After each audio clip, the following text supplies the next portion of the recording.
The advice and opinions expressed by Dr. Grandpiche and her guests are meant solely as suggestion and should not be in any way construed as child-specific advice.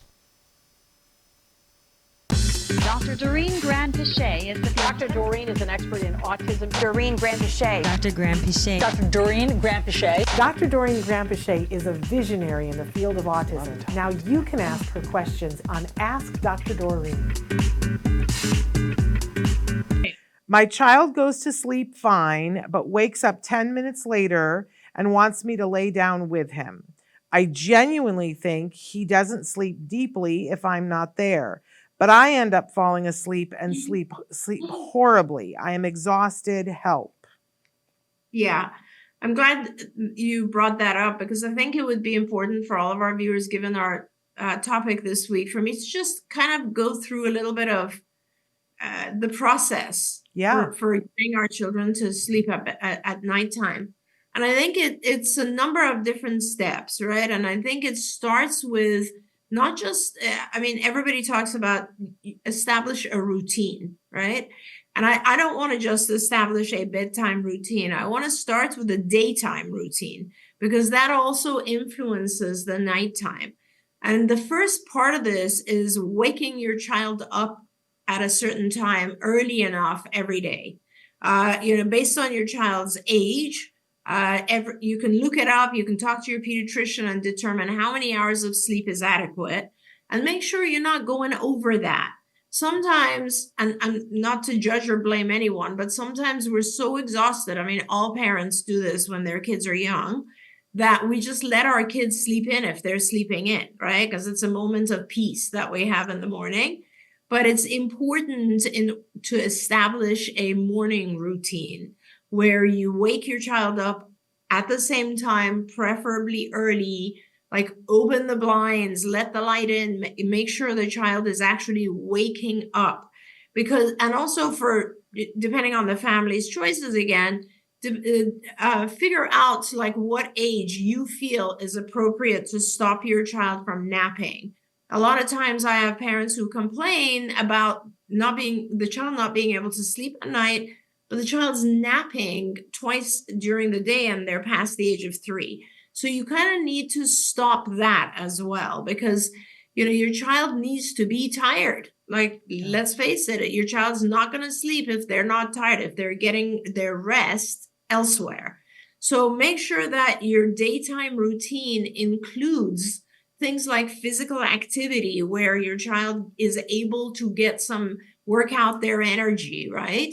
And then as the evening approaches, there are certain things that are important. For example, don't give liquids to your child past a certain hour.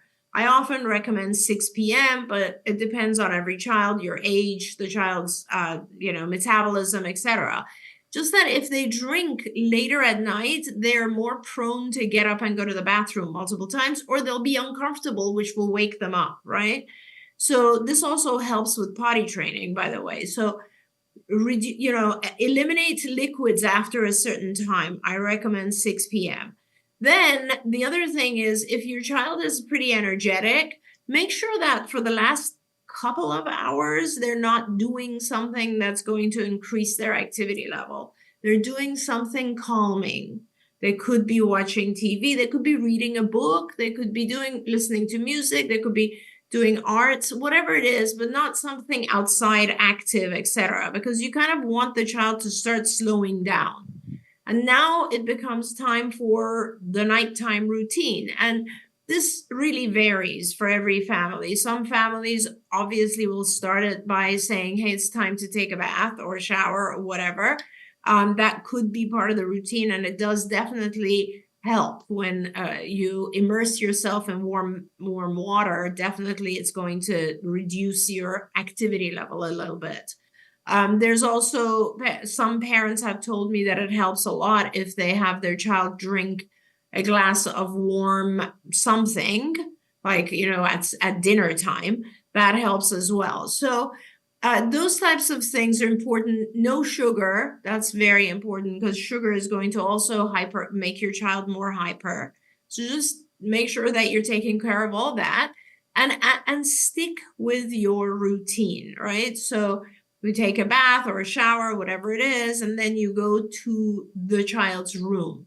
Now, the child's room needs to be a fantastic environment that is calming, soothing, smells good, feels good, like has everything that the child finds relaxing and calming. Lots of different things out there. Shannon, you and I have talked a lot about that light that has the moon phases. Yes. A lot of kids love that. There are other things. For example, children will love those lights that go in a circle and put stars on the sky. Children love just making it dark and looking at their shiny, the stars that are glow in the dark. Smell is an important thing. So sometimes parents will put one of those aromatizer machines in their child's room that makes it just very pleasant and calming. Keep in mind, there are actually herbal oils that are calming and can make the child more relaxed. So all of that kind of stuff helps. And as we're and make sure, please, this is very, very important. Make sure there's no external noise, right? So sometimes we don't think of things because for us, we may not react to, let's say, the sprinklers going on at 1 a.m. But with our kids being so sensitive, you got to think about those things. And if you're in an environment, like let's say you're in an apartment and there's noise around that you can't control, get a white noise machine perhaps for your child, because those white noise machines are really good. They actually kind of block out sudden noises, sudden sounds. And so that takes us into the whole world of sensory input, right? So white noise, wonderful smells, dark lights, all things that are calming to the senses. But there are other things like weighted blankets that can also help significantly with a lot of our kids feeling like they can calm down better when they have a weighted blanket, or a favorite stuffed animal. All of those types of things need to be available to the child in their room, right? Now, instead of, in this particular case, so let's say you do all of this type of stuff. In this particular question, mom says child wakes up and comes over to our room. Don't allow that. Why don't you set up a cot for yourself in the child's room? And if the child wakes up, just have him sleep again. First of all, you'll sleep better because at least you're in your own bed next to the child, as opposed to being in the child's bed. And your goal is to gradually get yourself out. So you will gradually start moving your bed, and I mean gradually, closer and closer to the door as the child continues to do well. And then eventually you will leave the room, and I'm not saying in one night, I'm saying over the course of, let's say, a month, right?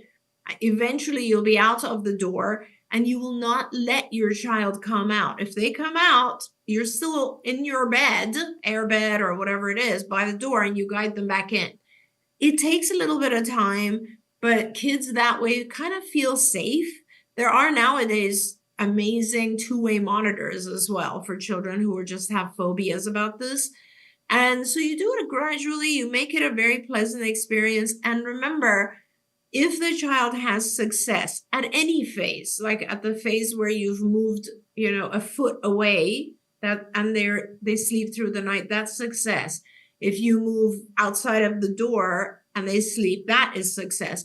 Every time they have success, you want to reward it. And you want to make sure your child understands that they did great. You're very proud of them.